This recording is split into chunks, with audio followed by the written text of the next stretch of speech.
সুপ্রিয় দর্শক সবাইকে স্বাগত জানাচ্ছি স্বপ্নধারা নিউজ আওয়ার এক্সট্রায় সহযোগিতায় আলোক হেলথ কেয়ার অ্যান্ড হাসপাতাল। বাবলি ইয়াসমিন পুরো আয়োজন জুড়ে আছে আপনাদের সঙ্গে। আজ আমার নির্ধারিত বিষয় বিভাজনের রাজনীতি ও ঐক্যের ভবিষ্যৎ। এই বিষয়টি নিয়ে কথা বলার জন্য স্টুডিওতে সম্মানিত দুজন অতিথি আমার সঙ্গে উপস্থিত আছেন।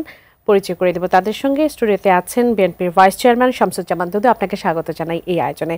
আছেন এবি পার্টির চেয়ারম্যান মুজিবুর রহমান মঞ্জু, আপনাকে স্বাগত জানাই এই আয়োজনে। জনাব শামসুজ্জামান দুদু, আপনার কাছে আসি। আমার প্রথম শিরোনাম নিয়েই যদি একটু শুরু করতে চাই, ইশরাক হোসেনকে মেয়র করার দাবিতে 14 জুন থেকে আন্দোলন চলছে এবং এখন পরিস্থিতি যেখানে গিয়ে দাঁড়িয়েছে যে মোটামুটি ঢাকা অচল করে দেবার মতো হুমকিও আসছে আপনাদের পক্ষ থেকে। আদালতের রায় ঘোষণার পরও তাকে শপথ দিতে দেওয়া হচ্ছে না নগর ভবনের সামনে, এরকম একটি বিষয়কে কেন্দ্র করে মূলত যে আন্দোলন, সেখানে প্রতিহিংসার জন্য তাকে মেয়র হতে দেওয়া হচ্ছে না এমন কথা যখন দাবি করা হচ্ছে, এটির প্রতি প্রতিহিংসা পরায়ণ আসলে কারা বা কে? জি, আপনাকে ধন্যবাদ, মঞ্জু ভাইকে শুভেচ্ছা। আসলে এটা খুব দুঃখজনক আমার কাছে মনে হয়েছে যে 24-এর গণঅভ্যুত্থানের পরে আইনের শাসন প্রতিষ্ঠিত হবে, এটা খুব স্বাভাবিক। কারণ গণতন্ত্রের উত্তরণ বা ফিরে যাওয়ার একটা মূল রাস্তা হচ্ছে আইন আদালতের প্রতি শ্রদ্ধা এবং সেটাকে অস্বীকার না, স্বীকার করে নেওয়া। কিন্তু কোর্টের রায় এবং নির্বাচন কমিশনের পজিটিভ দৃষ্টিভঙ্গির পরেও, মতামতের পরেও সরকার এটাকে আমলে নেয় নাই। কিন্তু আমার দৃষ্টিতে মনে হয়েছে চট্টগ্রামের যিনি মেয়র আছেন তিনিও ওই মামলা করেছিলেন এবং কোর্টও তার পক্ষে রায় দিয়েছে, নির্বাচন কমিশনও তার পক্ষে মানে থাকার কারণে, এবং সেই সময় সরকারও কোনো বাধা দেয় নাই, তাকে শপথ পড়ানো হয়েছে এবং তিনি এখন দায়িত্ব পালন করছেন। প্রশ্নটা হচ্ছে যে আইনের যদি কোনো রকম ব্যত্যয় অথবা বাধা থাকতো তাহলে আমি কিন্তু এর বাইরে আমার বক্তব্য নাই। কিন্তু এখন আইন প্রতিষ্ঠানগত দিক থেকে নির্বাচন কমিশন পক্ষে থাকার পরও মন্ত্রণালয়ের পক্ষ থেকে বলছে আইনের কিছু কিছু বাধা আছে। ওই মন্ত্রণালয়ের তরুণ যিনি এখন দায়িত্বপ্রাপ্ত উপদেষ্টা, আমার কাছে খুব অবাক লেগেছে এইভাবে যে কোর্টের রায়ের পরে সেটাকে অস্বীকার করার কোনো সুযোগ নাই। তারপরে দেখলাম আরেকজন রিট করেছে এবং যেটি আজকে রিটের রায়ের কথা ছিল সেটা একদিন পিছিয়ে আগামীকাল নিয়ে যাবে। আমার মনে হয় সেটা আমরা দেখতে পারি। কিন্তু যার দাবিদার ইঞ্জিনিয়ার ইশরাক, সে কিন্তু স্বাভাবিক অবস্থায় দাবি করেছে, তারপরে সে আন্দোলনে গেছে, সে ক্রমে এই দাবিটা করছে। রায় নিয়ে আপনাদের কি ধরনের প্রত্যাশা আছে? কালকে রায় কি আপনাদের পক্ষে আসতে পারে বা ইশরাক হোসেনের পক্ষে আসতে পারে? যদি না আসে, আমি সাধারণত সাবজুডিস কোনো ব্যাপারে আগাম মন্তব্য করি না, কারণ এটা একেবারে কোর্টের এখতিয়ারভুক্ত। কোর্ট নিম্ন মানে হাইকোর্ট, এখন সুপ্রিম কোর্ট, হাইকোর্টের এটা তার পক্ষে গেছে ইঞ্জিনিয়ার ইশরাকের। এখন সুপ্রিম কোর্টে আমরা 24 ঘন্টা অপেক্ষা, 24 ঘন্টার আরো বেশি কম সময় আছে, আমরা সে পর্যন্ত অপেক্ষা করতে পারি। সেই জন্য পরবর্তী সিদ্ধান্ত তবে আমার বিবেচনায় হাইকোর্টের রায় সাধারণত আমি খুব একটা বিপক্ষে রায় গেছে এরকম দেখি নাই। শপথের ক্ষেত্রে যে আইনি জটিলতাগুলোর কথা বলা হচ্ছে সেগুলো সম্পর্কে কি আপনারা পরিষ্কার হয়েছেন? মানে কোন সংকটগুলোর কথা তারা বলছে? সেটা পরিষ্কার করে বলে নাই, খালি মিস্টার উপদেষ্টা কিছু জটিলতা আছে এই কথাটা পত্রিকা আমি দেখেছি, কিন্তু কি কি ব্যাপারে কি কি ঘটনা এটা আমার। অসংখ্য ধন্যবাদ জনাব মুজিবুর রহমান মঞ্জু। এই নির্বাচনগুলোকে একটা সময় বলা হতো, বিশেষ করে 5 আগস্টের পর, যে এগুলো আসলে বৈধ নির্বাচন নয়, কিন্তু তারপরেও আমরা দেখেছি যে আদালতের রায় ঘোষণা হয়েছে, সেখানে চট্টগ্রামের শাহাদাত হোসেনকে মেয়র হয়েছেন তিনি, এবং এখন ইশরাক হোসেনকে বৈধতা দেওয়ার পরে তিনি এখন পর্যন্ত শপথ নিতে পারেননি। এই নির্বাচন নিয়ে আপনার মন্তব্য কি সেটি একটু জানবো, সেই সাথে পুরো বিষয়টিকে আসলে কিভাবে দেখছেন সেটিও জানি। ধন্যবাদ বাবলি, দুদু ভাই আছেন এবং দর্শকবৃন্দকে শুভেচ্ছা। প্রথম হলো যে এই নির্বাচনকে তো আমরা সবাই প্রত্যাখ্যান করেছি এবং সবচেয়ে বড় কথা হচ্ছে এই নির্বাচনের সমস্ত ফলাফল এবং মেয়র যারা ছিলেন সবাইকে তো পদচ্যুত করা হয়েছে, বাতিল করা হয়েছে। এখানে একটা নৈতিকতার প্রশ্ন তো অবশ্যই আছে যে যেহেতু আমি পুরো নির্বাচন ব্যবস্থাটাকে বাতিল করলাম, সেখান থেকে যখন চট্টগ্রাম সিটি কর্পোরেশনের মেয়রকে বিজয়ী ঘোষণা করা হলো, তিনি আবার ক্ষমতায় বসলেন, তখন এটা কিন্তু একটা নতুন একটা বিতর্কের জন্ম সৃষ্টি করে। যে তাহলে আমি যে নির্বাচনটাকেই বাতিল করে দিলাম, এতগুলো মেয়র যারা ছিলেন, যারা আমরা যাদেরকে বলেছি ফেক ভোটের মাধ্যমে ইলেক্টেড হয়েছে, সুতরাং এদেরকে বাতিল করে দেওয়ার পরে ওই যে আদালতের যে রায়টা হয়েছে সেটা কিন্তু প্রশ্নবিদ্ধ ছিল। জি, এবং পর্দার অন্তরালে তখন কিন্তু অনেকগুলো আলোচনা হয়েছে যে এটা কিভাবে আসলো এই রায়টা। দেখেন, ইমিডিয়েটলি যারা বিভিন্ন বিচার প্রক্রিয়ার মধ্যে যুক্ত ছিলেন, যে সমস্ত বিচারকেরা যুক্ত ছিলেন, তারা কিন্তু ম্যাক্সিমামই ছিলেন পতিত ফ্যাসিবাদের মানে সমর্থকেরাই ছিলেন। আমি জানি না, আমি ওই ভদ্রলোকের নাম জানি না যিনি এই রায়টা দিয়েছেন। হতে পারে যে এই জটিলতা তৈরি করার জন্য এই ধরনের একটা রায় দেওয়া হয়েছে। যাই হোক, প্রশ্ন হচ্ছে যে সেখানে যখন দেয়া হলো তখনও কিন্তু এই প্রশ্নটা উঠেছিল যে চট্টগ্রামের মেয়র উনি ডক্টর শাহাদাত হোসেন, উনি আমাদের সহকর্মী, উনি আমাদের রাজনৈতিক বন্ধু।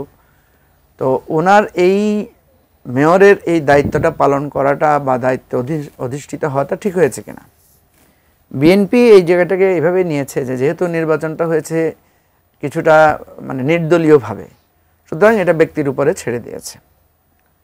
এখন একইভাবে কিন্তু একই প্রক্রিয়ায় দেখা যাচ্ছে যে ইঞ্জিনিয়ার ইশরাক হোসেনও উনি এখন আদালতের দ্বারা উনি নির্বাচিত হয়েছেন। এখানে আবার আরেকটা নতুন জটিলতা দেখা দিয়েছে, সেটা হচ্ছে যে ওনার মেয়াদ আর বেশি দিন নাই, মানে ওই মেয়রের মেয়াদটা শেষ হওয়ার পথে।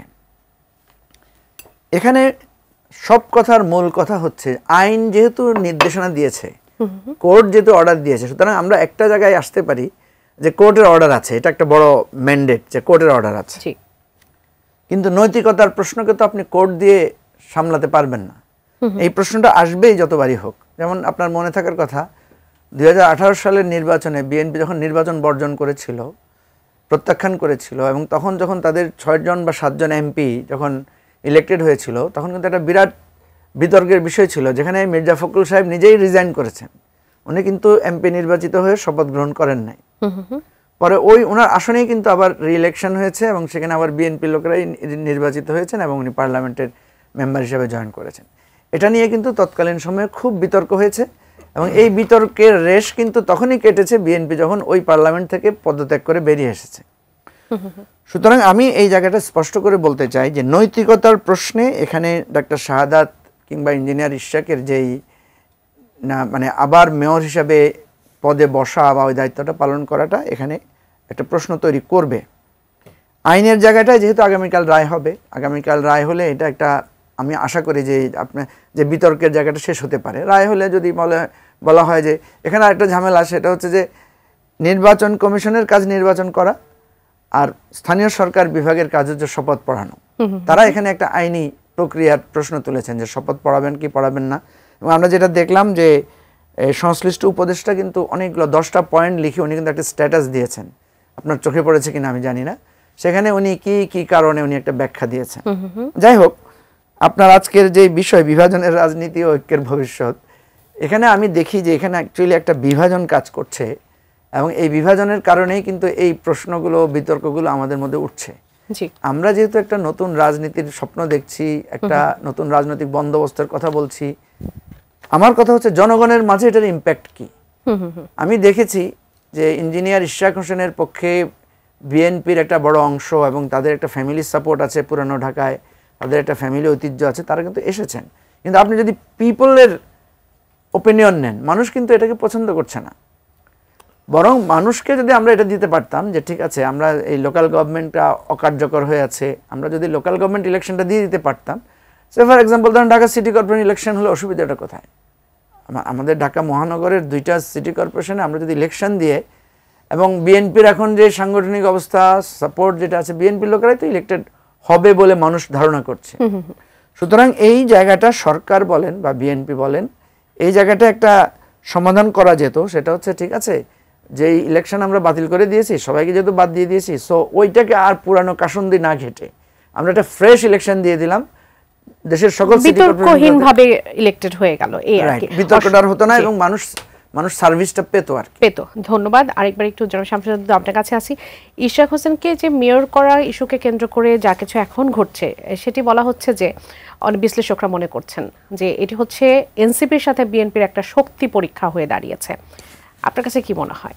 আমার কাছে সেটা মনে হয় না। মনে হয় না এই জন্যে এনসিপি কোর্টের অর্ডারকে অস্বীকার করছে। এই যে নৈতিকতার যে প্রশ্নটা তুললাম, মঞ্জু ভাই যেটা উল্লেখ করেছে, এটা খুবই গুরুত্বপূর্ণ।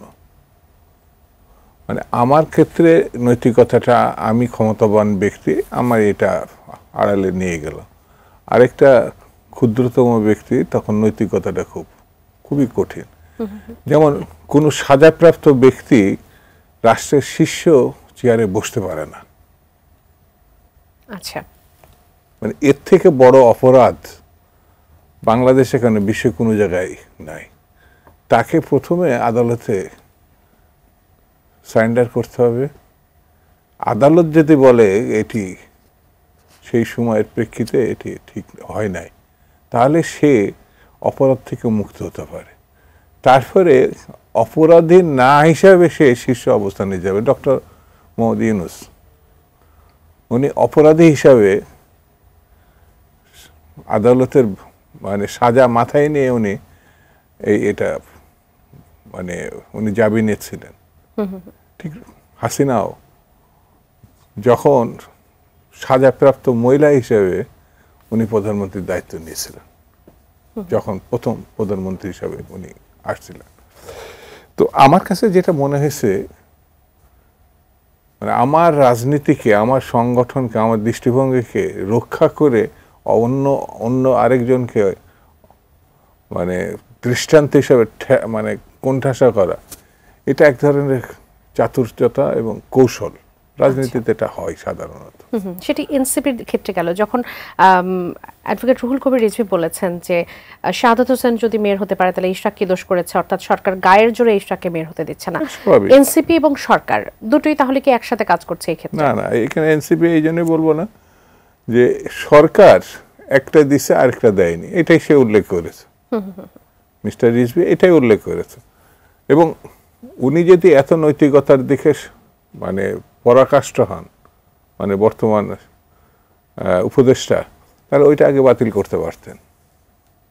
অথবা তিনি চেয়ারে ছিলেন তখন এটা শপথ নেওয়া হয়েছে। তখন এটা তো হাসান আরিফ সাহেব ছিলেন তখন উপদেষ্টা। যখন হাসান আরিফ সাহেব তো উপদেষ্টাই ছিলেন, এখন যিনি আছেন উনিও উপদেষ্টা। তো স্বাভাবিক কারণে আমার কাছে মনে হয়েছে সরকারের ক্ষমা চেয়ে তারপরে ওটা বাতিল করে তারপরে এটা ধরা উচিত ছিল। আচ্ছা, বুঝতে পেরেছি। ক্ষমতা ক্ষমা চায় নাই, বাতিলও করে নাই, আবার এটা করছে। আমার কাছে যেটা মনে হয়েছে যে আমরা ওই যে বললাম না, নিজে যতটুকু নিজেকে রক্ষা করতে পারি, যেভাবে কথা বলতে পারি, সেইটুকুই খালি মানে নীতি আদর্শ নৈতিকতা বলি, তার বাইরে বলি। কি মনে হয় যে ইশরাক হোসেনকে নিয়ে আসলে সমস্যাটা কোথায়? শাহাদাত হোসেনকে নিয়ে যদি কোনো সমস্যা না থাকে, কোনো সমস্যা নেই। ইশরাক হোসেনকে কোনো সমস্যা নেই যদি ডক্টর ইউনূস ওই জায়গায় বসে থাকতে পারেন। ইউনূস যদি ওখানে বসে থেকে আইনকে নিজের মতো করে ব্যবহার, হাসিনাও যেমন ব্যবহার করছিলেন, যতগুলো তার মামলা ছিল, সাজা ছিল, প্রধানমন্ত্রী হওয়ার পরে কোর্টের, উনি বলতেন কোর্টের মাধ্যমে আমি মুক্ত হয়েছি। কোর্টের মাধ্যমে তিনি মুক্ত হননি, প্রধানমন্ত্রীর তো ক্ষমতা জোরে তিনি মুক্ত হয়েছিলেন। এখন সেটা বোঝা যাচ্ছে। সেই জন্যে আমি অন্যদিকে দৃষ্টি দেওয়ার আগে সরকার প্রধান হিসাবে সরকারের শীর্ষ ব্যক্তি বা অন্যান্য কর্মকর্তা এইগুলো আবার দৃষ্টির মধ্যে আনলে ভালো হয়। আচ্ছা, আরেকটি প্রশ্ন একটু জানতে চাই, সেটা হচ্ছে যে বিশ্লেষকরা নানান কথার মধ্যে এটিও বলছেন যে ইশরাকের মেয়র ইস্যুতে বিএনপি সরকার বিরোধী পথে হাঁটছে কিনা, একটা আন্দোলনের পথে হাঁটছে কিনা, এই আন্দোলনকে সরকার বিরোধী আন্দোলন? এটা এখনো পর্যন্ত বিএনপির আন্দোলন না। এখন যেটা আপনারা দলীয় সাপোর্ট দেবার কথা বলেছেন। না, এখনো পর্যন্ত স্থানীয়ভাবে যারা আছেন, অর্থাৎ কেন্দ্রীয় বিএনপির সিদ্ধান্ত মোতাবেক এই আন্দোলন হচ্ছে না।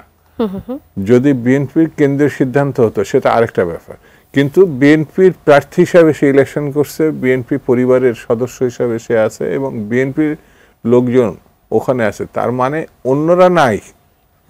এটা স্থানীয় সরকারে যারা ইলেকশন করে তারা এটা ভালো জানে যে সেই জায়গায় কিন্তু অন্যান্য পার্টিগুলো এখানে ইনভলভ থাকে। শুধু যার প্রার্থী সেই ইলেকশন করে এমন না, কিন্তু স্থানীয় নির্বাচনে প্রার্থীকে পছন্দ করে এরকম ব্যক্তিরা, যেমন আমি আপনাকে একটা এক্সাম্পল দিই, সাদেক হোসেন খোকা যখন প্রার্থী ছিলেন, সাইফুদ্দিন মানি তখন কমিউনিস্ট পার্টির সেক্রেটারি অথবা প্রেসিডেন্ট ছিলেন, উনি এখন প্রয়াত সিপিবির, উনি গোপীবাগের মানুষ ছিলেন, উনি শুধু সাপোর্ট দেয়নি কোনো কোনো, আমি কারণ ওই ইলেকশনের সঙ্গে সম্পৃক্ত ছিলাম, সুভাষ দত্ত চলচ্চিত্রকার, সাদেক হোসেন, এটা ব্যক্তি পছন্দের ক্ষেত্রে এরকম ওখানে অনেকে ছিলেন, অনেক ইসলামিক খতিব এবং অনেক ব্যক্তি দেখছি যারা রাজনীতির সঙ্গে ছিলেন না, কিন্তু শুধুমাত্র ক্রীড়া অঙ্গনেরও অনেক ব্যক্তি আমি দেখছি সাদেক হোসেন খোকাকে সমর্থন দিচ্ছেন। তো কেউ আদর্শিক, কেউ ব্যক্তি পছন্দ, কেউ প্রতিবেশী, এইসব স্থানীয় নির্বাচনের ক্ষেত্রে এগুলো কোনো অনেক সময় ফ্যাক্টর হয়। অসংখ্য ধন্যবাদ। যেটা মুজিবুর রহমান মঞ্চে আরেকটু যদি একটু নির্বাচন কমিশন পুনর্গঠন নিয়ে, একদিকে যখন আমরা ইশাক হোসেনকে মেয়র পদে বসানোর জন্য শপথ নেওয়ানোর জন্য যখন আন্দোলন চলছে বিএনপির, অন্যদিকে নির্বাচন কমিশন পুনর্গঠন এবং স্থানীয় সরকার নির্বাচনের দাবিতে বিক্ষোভ করছে এনসিপি। তারা বলছে যে এই নির্বাচন কমিশনের উপর আমরা আস্থা রাখতে পারছি না, কারণ তারা পক্ষপাতমূলক আচরণ করছে, সংস্কার প্রস্তাবনা আমলে নেয়নি এবং তাদের গঠন প্রক্রিয়া ত্রুটিপূর্ণ। ফলে আমরা নির্বাচন কমিশনকে পুনর্গঠন করে স্থানীয় সরকার নির্বাচনের দাবি জানাচ্ছি। আজকেও তাদের আন্দোলনের অংশ নিশ্চয়ই আপনি দেখেছেন, নাহিদ ইসলাম এমনটি বলেছে। এই নির্বাচন কমিশনকে আপনি কেমন দেখছেন? নির্বাচন কমিশনের ব্যাপারে তারা যে হার্ডলাইনে গিয়েছে, এটা আমার কাছে একটু প্রি ম্যাচিউর মনে হচ্ছে, কারণ নির্বাচন কমিশনকে পরীক্ষা করার মতো এখনও কিন্তু আমাদের কাছে খুব বেশি এলিমেন্টস আমাদের কাছে আসে নাই। তবে হ্যাঁ, যে নির্বাচন কমিশনের কাছ থেকে আমরা কিছু কিছু বিষয়ে একটু মানে বলা যায় স্থবির বা অস্পষ্টতা আমরা দেখতে পেয়েছি। কারণ নির্বাচন কমিশন অলরেডি আমরা দেখেছি যে নির্বাচন কমিশন সংস্কার কমিশন যেটা হয়েছে সেটার সাথে একটা বিতর্কে তারা জড়িয়ে পড়েছে। এরপরে ভোটার অন্তর্ভুক্তি করার সময়ও আমরা যে ধরনের ব্যাপক প্রচারণা বা অংশগ্রহণমূলক দেখেছিলাম, সেখানেও আমরা এক ধরনের দুর্বলতা দেখতে পেয়েছি। তো এই জায়গা থেকে নির্বাচন কমিশনকে মানে আমরা যেভাবে আরও বেশি সক্রিয়, আরও বেশি গতিশীল, আরও বেশি বলা যায় যে গ্রহণযোগ্যতার জায়গায় আরও ডাইনামিক জায়গায় থাকার কথা, সেখানে একটা ঘাটতি আছে। কিন্তু নির্বাচন কমিশন আপনার পক্ষপাতদুষ্ট কিনা, নির্বাচন কমিশন কোনো কিছু তার আস্থা হারিয়েছে কিনা, এখন পর্যন্ত আমি মনে করি না যে এই ধরনের কোনো পরীক্ষার সম্মুখীন নির্বাচন কমিশন হয়েছে। যদি স্থানীয় নির্বাচন কিছু একটা করতো, তাহলে হয়তো তাদেরকে এটা নিয়ে পরীক্ষা করা যেত। তো আমার কাছে যেটা মনে হয় যে মানে বারবারই আজকে আপনার যে প্রসঙ্গটা আপনি তুলেছেন প্রথম আলোচনায়, সেদিকেই চলে যায় আলোচনাটা। সেটা হচ্ছে এখানে এক ধরনের মানে রাজনৈতিক চাপ প্রয়োগের একটা আশঙ্কা বা একটা লক্ষ্য আমরা দেখতে পাচ্ছি, এবং সেটা হচ্ছে সরকারকে কেন্দ্র করে একদিকে বিএনপির চাপ, একদিকে এনসিপির চাপ। তো এই জায়গাগুলো এর মধ্যে আপনি দেখেন আজকে কিন্তু ঢাকা শহরে আমরা যদি দেখি ৩-৪টা বড় আন্দোলন হয়েছে। একটা তো ইশাক হোসেনের শপথের একটা আন্দোলন, একটা দেখলাম আমরা এনবিআর কিন্তু একটা বড় ধরনের আন্দোলন চলছে, এনবিআর সংস্কারের বা এনবিআরকে আলাদা করার, দুই ভাগ করার, যেটার বিরুদ্ধে তারা দাঁড়িয়েছে এবং এনবিআর চেয়ারম্যানের প্রতি লাগাতার অসহযোগিতার একটা ঘোষণা তারা দিয়েছে। এনসিপি নির্বাচন কমিশন ঘেরাও কর্মসূচি আছে, শ্রমিকদেরও একটা অংশ আমরা দেখেছি আজকে তারা যমুনা ঘেরাও করেছে। অর্থাৎ বলা যায় যে ঢাকা শহর কিন্তু আজকেও প্রায় অলমোস্ট অচল ছিল। তো এই জায়গায় আমরা যেটা দেখছি যে সবাই যদি রাস্তা অবরোধ করে নিজেদের শক্তি দেখাতে চায়, ঢাকা শহরে কিন্তু সবাই শক্তি দেখাতে পারবে। আপনি দেখেন একটা জগন্নাথ কলেজ, ওর একাই ছাত্র আছে 15-20 হাজারের মতো। ঢাকা কলেজ, সিটি কলেজ যদি রাস্তায় নামে, সেদিন দেখা যায় যে আপনার একটা অংশ বন্ধ। ঢাকা ইউনিভার্সিটির ছাত্ররা যদি রাস্তায় নামে, শ্রমিকরা যদি রাস্তায় নামে, আপনার যদি রিক্সা শ্রমিক বা অটো শ্রমিকরা যদি নেমে আসে রাস্তায়, আমরা তো দেখা যায় ঢাকা শহরে যদি মানে আলেমোলামারা নামলে কি হয় আমরা তো দেখেছি। তো সুতরাং এইভাবে যদি সবাই সবার শক্তি প্রদর্শনের জায়গা থেকে যদি মনে করে যে কে বড় আমরা সেটা দেখাবো, তাহলে কিন্তু সামনে কিন্তু অশনির সংকেত, কারণ সরকার কিন্তু একটা পর্যায়ে মানে নার্ভাস হয়ে যেতে পারে যে আমরা কার কথা শুনবো। এবং এই সরকারকে তো আমরা দেখতে পাচ্ছি তারা কিন্তু অত শক্তিশালী সরকার না, তারা হয়তো শক্তি দেখাচ্ছেন না, অথবা নিজেরাই হয়তো মনে করছেন যে সবাই আমরা সবার, বলে না আমি সবার আসলে কারোই না, এটা আর কি অবস্থা। একজন দর্শক আছেন, আমি একটু তার প্রশ্নটি নিয়ে শুরু করতে চাই। দর্শক স্বাগত জানাচ্ছি, কে বলছেন, কোথা থেকে বলছেন, আপনার প্রশ্ন করবেন। আসসালামু আলাইকুম ম্যাডাম, জি ওয়ালাইকুম আসসালাম। সাধারণ কবি বেগমগঞ্জ নোয়াখালী থেকে। বলবেন। সম্মানিত অতিথি দুজনের কাছে আমার প্রশ্ন যে ক্ষমতার রাজনীতিতে ঐক্যের কোনো ভবিষ্যৎ আছে কিনা, কারণ গত 53 বছরে দেখা গেছে সব দলই দলের দুর্দর্শ সন্ত্রাসী, বড় বড় ক্রিমিনাল, আয়কর ফাঁকি দেন না এবং বিদেশের হাজার হাজার কোটি টাকা যারা পাচার করছে তারা তো দেখছি স্টেট পলিসি মেকার হয়, দলীয় প্রধান তাদেরকেই নিয়োগ দেয়। এ হলে আমাদের সাধারণ জনগণের ভবিষ্যৎ আছে কিনা? অসংখ্য ধন্যবাদ, আপনি থাকুন আমাদের সঙ্গে। এই প্রশ্নের উত্তর দিয়ে শুরু করি। যেন শামসুজ্জামান দুদু, এই উত্তরটি আগে নিয়ে নেই। ক্ষমতার রাজনীতিতে ঐক্যের সম্ভাবনা কি আসলে আছে? সাধারণ মানুষের একান্ত প্রশ্ন। না, অবশ্যই আছে। আমি তাকে ধন্যবাদ দিই যদিও প্রশ্নটা সরলীকরণ। 53 বছরের ঢালাও একটা যে কথা তিনি বলেছেন সেটা হচ্ছে যে যারা যে যখন ক্ষমতা আসে সে ভালো কিছু দেখছে না, মানে তার বিবেচনাতে। আমার মনে হয় এটা ঠিক না। অল্প সময়ের জন্য কিছু কিছু সময় আছে, যেমন শহীদ জিয়া রহমানের সময়, আমার নেতা বলে বলছে না, তিনি মানে একদলীয় রাজনীতিটাকে মুক্ত করে দিয়েছেন, সকল সংবাদপত্রকে মুক্ত করেছেন। তিনি কৃষি সেক্টর থেকে ওই যে মিল কলকারখানার 3টে টার্মে কাজ করার যে ব্যবস্থা করেছেন, অর্থাৎ ঢালাও যে ব্যবস্থাটা আমাদের স্বাধীনতার পরে পরে যে সময়টা, এটা যেটা প্রত্যাশিত ছিল সেটা হয় নাই। রক্ষী বাহিনী হয়েছে, বিরোধী দলের নেতাকর্মী হত্যা হয়েছে, দুর্ভিক্ষ হয়েছে। তো স্বাভাবিক কারণে ওটা নিয়ে কেউ যদি সমালোচনা করে তা আমি সেটা দোষের কিছু দেখি না। যেমন বেগম খালেদা জিয়ার শাসনকালে কৃষিক্ষেত্রে 5,000 টাকা সুদসহ কৃষি ঋণ মৌকুব করা, মানে তাৎক্ষণিকভাবে তিনি কথা দিয়েছিলেন, কথা রক্ষা করছিলেন। তো এইরকম পজিটিভ মেয়েদের যে শিক্ষার ক্ষেত্রে তার আমলে যে অগ্রগতিটা ছিল, যেমন এখন আমরা গণঅভ্যুত্থানে একটা সরকার পরিবর্তন করছি, কিন্তু সরকারের প্রধান হিসেবে আমি নিজে শঙ্কিত, কারণ আমরাও আন্দোলন করছি 90 গণঅভ্যুত্থান, কিন্তু এই যে ছাত্রদের আর ক্লাসমুখী আমরা করার একবারও আহ্বান জানাচ্ছি না। ম্যাক্সিমাম জায়গায় কলেজের ছাত্ররা এখন প্রশাসনে গিয়ে তারা উপদেষ্টা হচ্ছে, মাতুব্বারি করছে। তো এই জিনিসগুলো শেষ পর্যন্ত কি আমাদের দিবে এই বিষয়টা, তার সমালোচনাটা আমি এইভাবে দেখি যে মানুষের পক্ষে যায় এমন ঘটনাগুলো যদি রাজনীতিবিদরা তার কাঁধে রাখে, দৃষ্টিতে রাখে, তাহলে আমার মনে হয় যে ক্ষমতা তো ক্ষণস্থায়ী, যেই আসুক। যেমন এখন যারা আছে এরা যদি গণতন্ত্র উত্তরণের জন্য দৃষ্টান্ত স্থাপন করতে পারে, এটা ভালো নির্বাচন করতে পারে, এবং রাজনৈতিক দলগুলো তাদের সাপোর্ট দিছে এই সরকারকে, আমার মনে হয় এটা অভূতপূর্ব যে এইরকম সাপোর্ট এর আগে আমার মনে হয় কোনো সরকার নিরঙ্কুশভাবে পায় নাই। এই সরকার কিন্তু পাইছে। সেই সাপোর্টকে এখনো বিএনপি চলমান, এখনো অব্যাহত আছে। আমাদের সমালোচনা থাকে যেন সরকারটা ঠিক মতো ভাবে ঠিক লাইনে থাকে, আমরা না, যেই সরকারকে সমালোচনা এবং সাপোর্ট।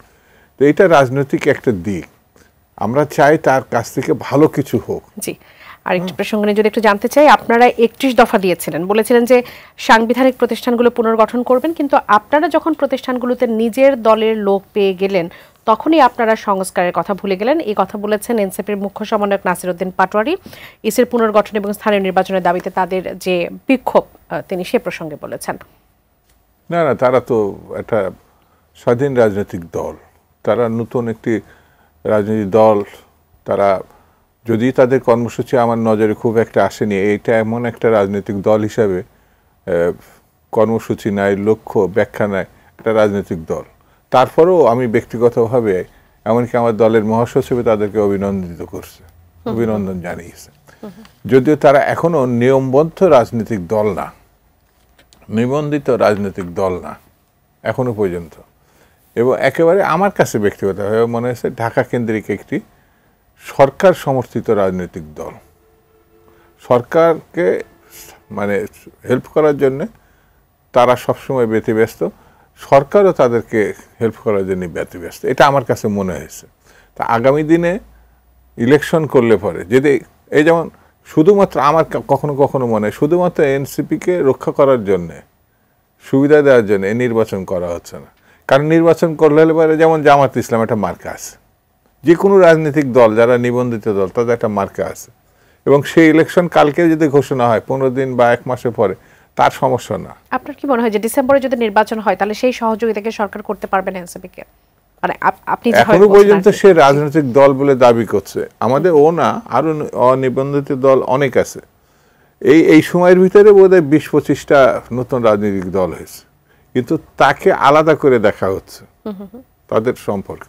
সেহেতু তারা যে কথাগুলো বলছে তার থেকে এখানে প্রতিষ্ঠিত অনেক রাজনৈতিক দল আছে, সেই হিসাবে তাদের সমালোচনাটাগুলো এখন ওইভাবে আসছে না, কিন্তু এরা যেভাবে সমালোচনাগুলো করছে সেই জন্য আমার কাছে মনে হয়েছে এনসিপিকে গুরুত্ব না দেওয়ার কোনো কারণ নাই। তারা তাদের গুরুত্ব তারা নিজেদের থেকে যদি রক্ষা না করতে পারে তাহলে অন্যের আবার দোষ দেওয়া ঠিক হবে। অসংখ্য ধন্যবাদ জনাব মুজিবুর রহমান মঞ্জু। আপনি বলছিলেন যে ঢাকা অচল প্রায় অবস্থা হয়ে দাঁড়িয়েছে। এই আশঙ্কা কিন্তু শুধু যে রাজনীতিবিদদের মধ্যে তা না, সাধারণ জনগণ থেকে শুরু করে পুরো দেশবাসীর মধ্যেই একটা অন্যরকম আশঙ্কা কাজ করছে যে এই পরিস্থিতি যদি চলতে থাকে তাহলে দেশের পরিস্থিতি কোথায় গিয়ে দাঁড়াবে এবং রাজনীতির পরিস্থিতি কোথায় গিয়ে দাঁড়াবে। আর আমরা তো একটা কথা জানি যে ঘোলা পানিতে অনেকেই মাছ শিকার করেন, অন্য কেউ তো এই সময়টাতে আসলে সুযোগ নিতে পারে, সেটা নিয়ে আসলে কি বলবেন? না, মানুষের মধ্যে এটা নিয়ে কিন্তু যথেষ্ট উদ্বেগ এবং উৎকণ্ঠা আছে এবং জনমনে কিন্তু মানুষ কিন্তু পছন্দ করছে না বিষয়টাকে। সবাই আপনি দেখবেন, যদি আপনি সাধারণ মানুষের সাথে আলাপ করেন, সবাই একটু বিরক্ত হচ্ছে। দেখেন, মোদ্দা কথাটা কি? মোদ্দা কথাটা হচ্ছে আমরা সবাই মিলে আন্দোলন করে একটা ফ্যাসিবাদকে হটিয়েছি।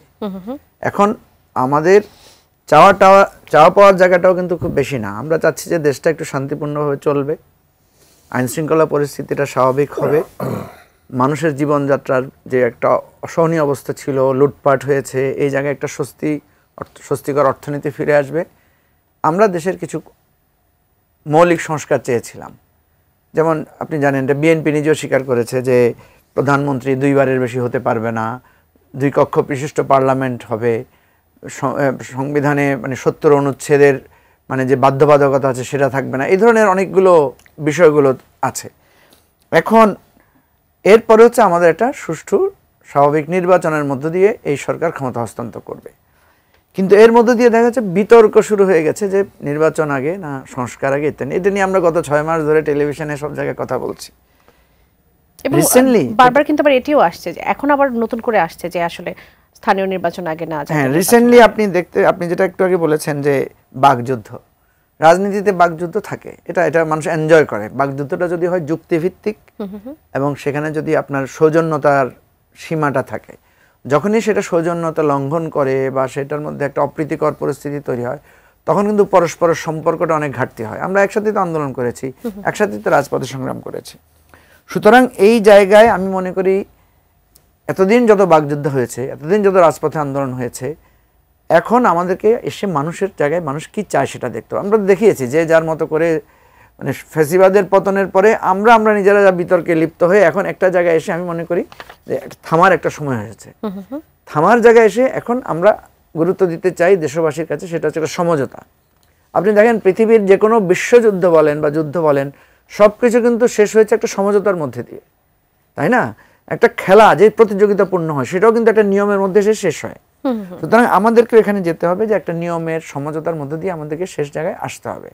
এই সরকার হঠাৎ করে দায়িত্বে এসেছে, তাদের অনেক অ্যাচিভমেন্ট আছে, পাশাপাশি তাদের অনেক ত্রুটি বিচ্যুতি আছে, তাদেরকেও তাদের দোষ ত্রুটিটা বুঝতে হবে যে আমাদের সীমাবদ্ধতা কোথায়, মেনে নিতে হবে।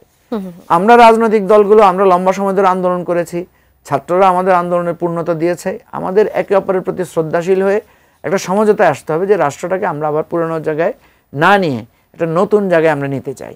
এই জায়গাটায় আমরা আমাদের দল নতুন, তারপরে আমরা সবার কাছে আহ্বান জানাচ্ছি বা আমাদের অ্যাপ্রোচটা হচ্ছে এটা যে আসেন আমাদের যা বক্তব্যগুলো আছে সেগুলোকে নিয়ে আমরা একটা সমঝোতার জায়গায় পৌঁছাই এবং সমঝোতার শেষ বিন্দু হচ্ছে একটা নির্বাচনী রোডম্যাপের মধ্য দিয়ে আমরা যাব।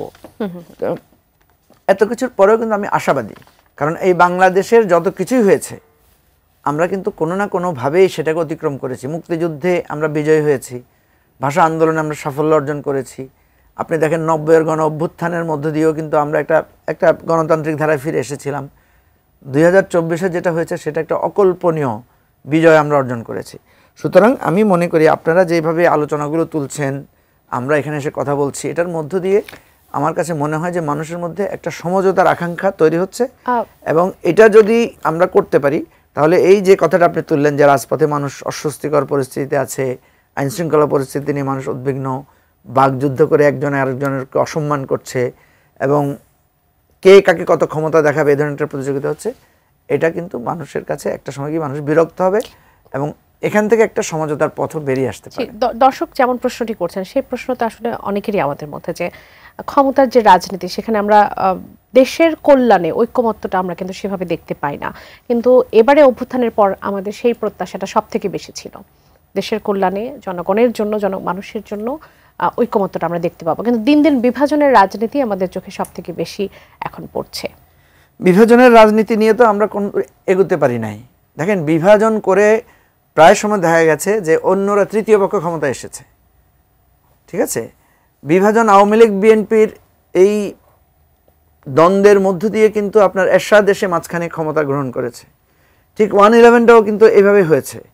এখন দেখেন আপনার কি হয়েছে, এখন এই যে গণ অভ্যুত্থানের ছাত্ররা এসে যে আওয়ামী লীগ যদি একটা ইলেকশন দিয়ে দিত আজকে কি হইতো, আজকে হয়তো বিএনপি ক্ষমতা থাকতো, আওয়ামী লীগ বিরোধী দল আকারে থাকতে পারতো, এটা গণতান্ত্রিক ধারা তো চলতে থাকতো। কিন্তু আওয়ামী লীগ যেহেতু বিএনপিকে ক্ষমতা আসতে দিবে না এবং অন্যায়ভাবে বিএনপির অধিকার সহ আমাদের সকল রাজনৈতিক দলের অধিকার ক্ষুণ্ণ করেছে, ফলে আজকে তার রাজনৈতিক অধিকার ভূলণ্ঠিত হয়েছে। আজকে তো আমরা চাইলেও, এই যে আমাদের দেখেন রাজনৈতিক দলগুলো বলছে আওয়ামী লীগ নিষিদ্ধ হোক, আমরা চাই না, কিন্তু যখনই আওয়ামী লীগের লোকেরা রাস্তায় বেরোচ্ছে ওই রাজনৈতিক দলের লোকেরা গিয়ে তো প্রথম তাদেরকে ঘেরাও করছে, তাদেরকে প্রতিহত করছে, এটা তো আমরা কেউ ঠেকাতে পারছি না। এবং আপনি দেখেন মানে 5ই অগাস্টে যত মানুষ চড়াও হয়েছে আওয়ামী লীগের উপরে, বেশিরভাগই সাধারণ মানুষ চড়াও হয়েছে, রাজনৈতিক নেতারা তো মানুষকে টেনে ধরেছে। আপনি তারেক রহমানের বিবৃতিটা পড়েন, বেগম জিয়ার বক্তব্যটা পড়েন, সবসময় বলেছে শান্ত থাকেন, প্রতিশোধ নেবেন না, মানুষের প্রতি সহনশীল হন, কিন্তু চূড়ান্তভাবে মানুষই তো প্রতিরোধ করেছে, মানুষই তো ক্ষুব্ধ হয়েছে। সেই জায়গা থেকে আমরা বলছি বিভাজনের রাজনীতি আমাদের হয় নাই, আমরা একে অপরকে হারিয়ে ফেলতে পারি নাই। আমি বড় দলগুলোকে বলি, যেমন বিএনপি সহ অনেক বড় দলরা আছে, তখন সবসময় ছোট ছোট দলগুলোকে বা যারা নতুন দল তুচ্ছতাচ্ছিল্য করে।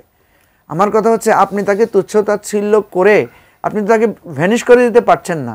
সে যখনই আপনার একটা ত্রুটিপূর্ণ জায়গায় আপনার বিরুদ্ধে ভয়েস রেজ করছে, সেটা তো আপনার বিরুদ্ধে জনমত তৈরি করছে। তো সুতরাং এই বিভেদের রাজনীতি বাদ দিয়ে আমরা যখন যুক্তি এবং নিজ নিজ কর্মসূচি নিয়ে আগাতে পারবো, তখনই বাংলাদেশের রাজনীতির সঠিক ধারায় আসবে।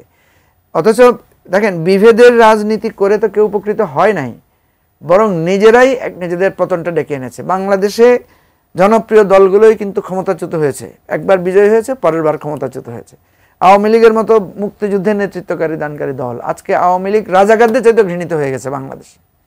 আপনি এখন যদি আপনি মানে ভোট নেন যে রাজাকারকে বেশি ঘৃণা করো না আওয়ামী লীগকে বেশি ঘৃণা করো, আমার মনে হয় 19-20 হবে ভোটে। তাহলে আওয়ামী লীগ কোথায় গিয়ে নিজেকে পৌঁছেছে আপনি চিন্তা করে দেখেন। 19-20 না, অনেক আরো নেমে যাবে, আরো বেশি হবে।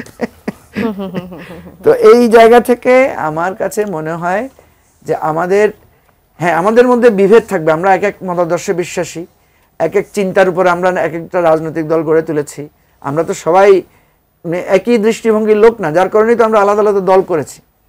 কিন্তু মনে রাখতে হবে, রাষ্ট্রের জন্য যদি আমি এক না হই, পতাকার জন্য যদি আমি এক না হই, মানুষের, আচ্ছা আমি আপনাকে একটা প্রশ্ন করি ভাবলি, আপনি যদি রাস্তায় যে লোকটা খেতে পারছে না, যেই লোকটা ধরেন তার স্কুলের মেয়ের বেতন দিতে পারছে না, বা যেই কৃষকটা তার সন্তানকে বিয়ে দিতে পারছে না, মেয়েকে বিয়ে দিতে পারছে না টাকার অভাবে, তাকে গিয়ে যদি আপনি জিজ্ঞেস করেন যে বিএনপি ভালো না আওয়ামী লীগ ভালো, তাকে যদি জিজ্ঞেস করেন সংস্কার আগে না নির্বাচন আগে, তাকে যদি জিজ্ঞেস করেন স্থানীয় নির্বাচন আগে চাও না জাতীয় নির্বাচন আগে চাও, কি বলবে সে আপনাকে? বলেন, সে তো বলবে যে আমার পেটের ভাত আগে চাই, আমার মেয়েটাকে বিয়ে দিতে পারছি না, ওর বয়স পেরিয়ে যাচ্ছে, আমার সেই সামর্থ্যটা আগে চাই।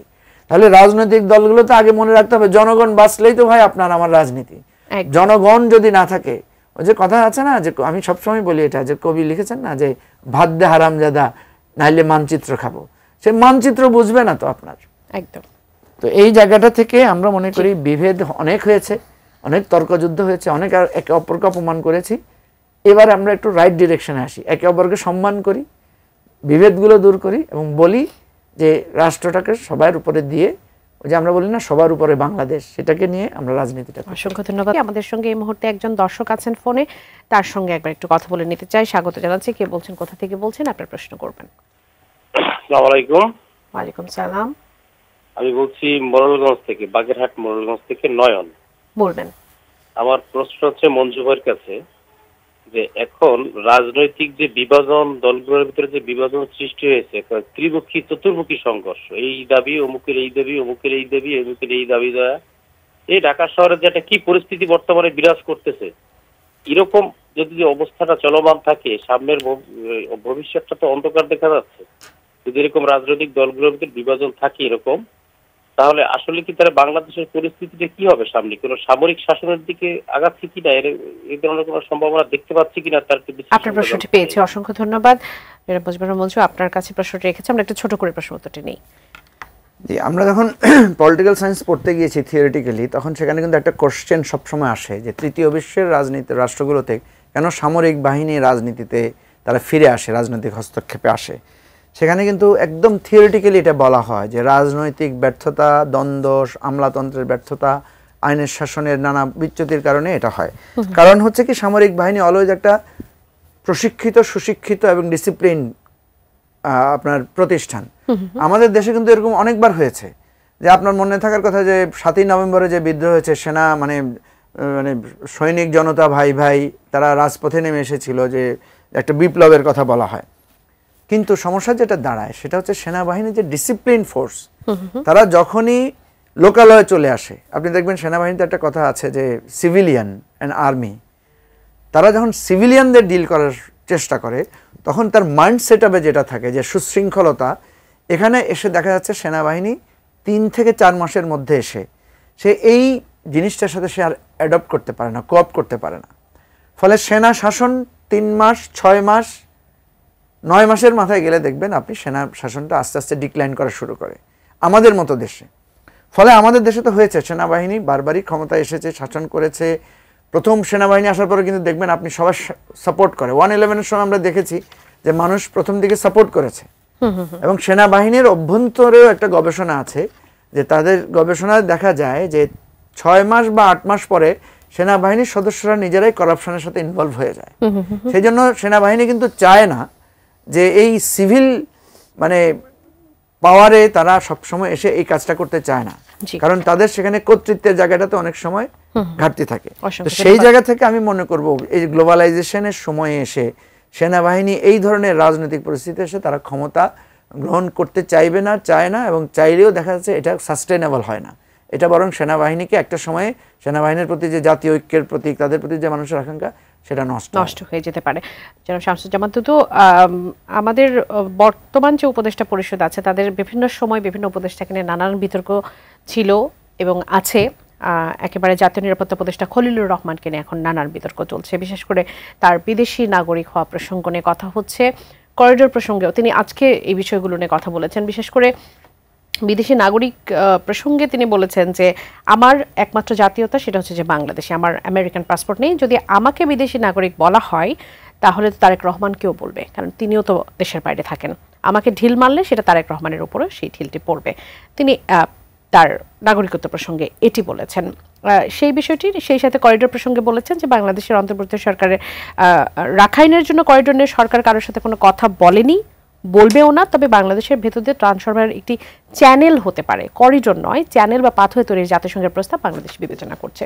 এই দুটো প্রসঙ্গে মন্তব্য করতে চাইবেন কিনা? এই ভদ্রলোক শুরু থেকেই বিতর্কের মধ্যে নিজেকে জড়িয়ে ফেলছেন। আমার যেটা মনে হয়, পরিষ্কার কথা সে কখনোই বলে না। যেমন করিডোরের প্রসঙ্গ এসে হঠাৎ করে বলে ফেললো, এটা নিয়ে কারোর সঙ্গে কথা বলার কোনো কারণই নাই, কিসের জন্য কথা বলবো। আচ্ছা, প্রথমে এই অংশীজনদের বিষয়টা নিয়ে বলেছে। জি, মানে কারোর সঙ্গে কথা বলবো না। সে রাজনৈতিক দল মিন করলো না ডক্টর ইউনূস মিন করলো আমি বুঝতে পারিনি। মানে দম্ভটা এরকম জায়গায় গিয়ে পড়েছে। যখন ওই তার পাসপোর্ট বিতর্ক নিয়ে যে নাগরিকত্ব, সে প্রথমে বলেছে আমি বাংলাদেশের নাগরিক হিসাবে আমি অধিকার ভোগ করব। তখন আবার যখন প্রশ্নগুলো সামনে নিয়ে আসছে, বিশেষত বিভিন্ন মিডিয়ার মধ্য দিয়ে, তখন সে কিন্তু একবার বলছে না যে আমি আমেরিকার সিটিজেন না।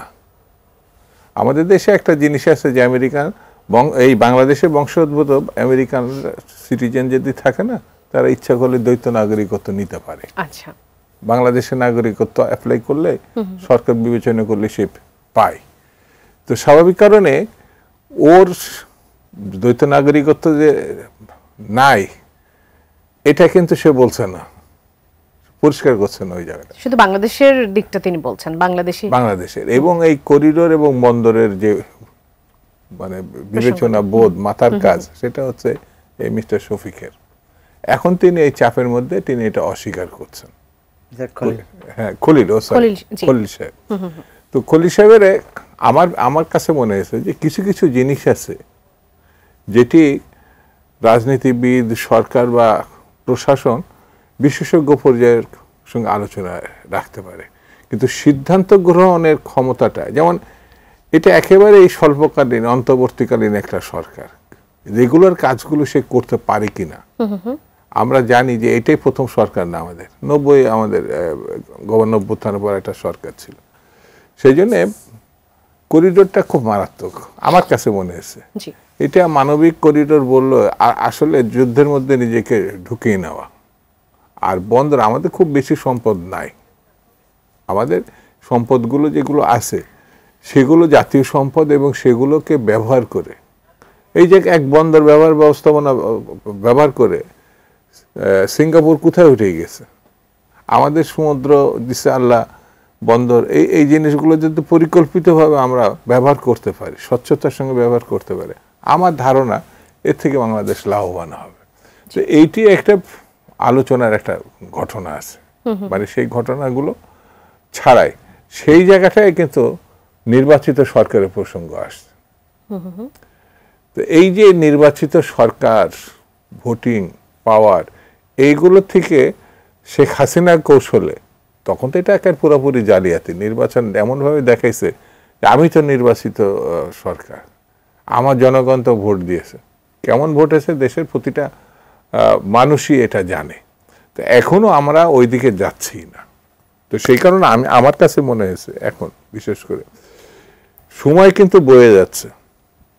এই সরকারের প্রতি গত 3-4 মাস আগের যে আস্থা, বিশ্বাস যে অবস্থায় ছিল, এখন তো যেমন আসছে 90,000 কোটি টাকা ইতিমধ্যে পাচার হয়ে গেছে। 2 মাস আগেও এই কথা কেউ বলে নাই, আছে না? সরকার এটা অস্বীকার করছে না, তদন্তের ব্যবস্থা করছে না।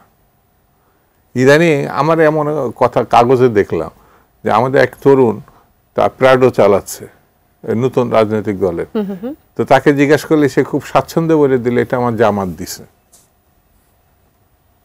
পত্রিকাতে আসছে। তো জামাতকে জড়াই নিল, ওকে কেন গিফট করবে? একটা মানুষ জামাইকে বাইসাইকেল দিত, আগে মেয়ে বিয়ে দিছে, তারপরে মোটরসাইকেল দিত, এগুলো যৌতুকের একটা অংশ হিসাবে আমরা দেখব। কিন্তু যে দিচ্ছে সে ভালোবাসার অংশ হিসেবে তার মেয়েটা যেন ভালো রাখে। তো জামাত কিসের জন্য তাকে ওখানে দিবে? জামাত কিন্তু এটা বলে নাই কিছু, সে এটা কি বলেছে জামাতের একজন ব্যবসায়ী তাকে এটা ব্যবহার করতে দিয়েছে। হ্যাঁ, সে আবার এই যে ধানমন্ডির একটা ঘটনা হলো, হান্নান মাসুদি, এই যে ধানমন্ডিতে গিয়ে 3টা ছেলে ওই পার্টি থেকেও তারা বহিষ্কৃত, এনসিপি থেকেও চাঁদাবাজির প্রশ্নে, তাকে গিয়ে আবার সে পুলিশের মুসলেখা দিয়ে নিয়ে আসে, আবার দেখলাম তাকে আবার শোকজ করছে হান্নান মাসুদ। সেই জন্য আমার কাছে মনে হয়েছে যে রাজনীতিতে নীতি নৈতিকতা যতক্ষণ আমরা সুপ্রতিষ্ঠিত করতে না পারবো, অর্থাৎ সুপ্রতিষ্ঠিত করার আগে গণতান্ত্রিক বিধি ব্যবস্থা যতক্ষণ প্রতিষ্ঠিত করতে না পারবো, ততক্ষণ পর্যন্ত বাংলাদেশের ভবিষ্যৎ হুমকির মুখেই থাকবে। অসংখ্য ধন্যবাদ জনাব শামসুজ্জামান দুদু, ধন্যবাদ জনাব মুজিবুর রহমান মঞ্চে আমাদের এই আয়োজনে যুক্ত হবার জন্য। দর্শক, এতক্ষণ আপনারা যারা আমাদের সঙ্গে ছিলেন, আগামী পর্ব দেখার আমন্ত্রণ জানিয়ে আজ এখান থেকে বিদায় নিচ্ছি। ধন্যবাদ সবাইকে, শুভরাত্রি।